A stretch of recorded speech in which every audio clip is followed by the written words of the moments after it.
Here you're going to remove the 3 top screws.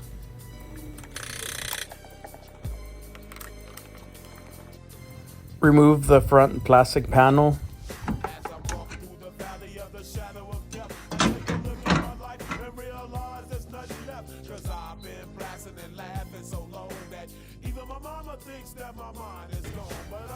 Remove these 2 screws.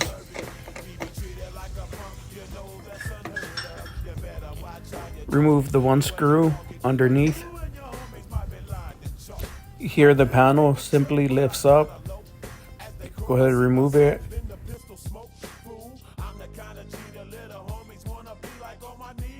So we're going to try to take those 2 switches off and replace them.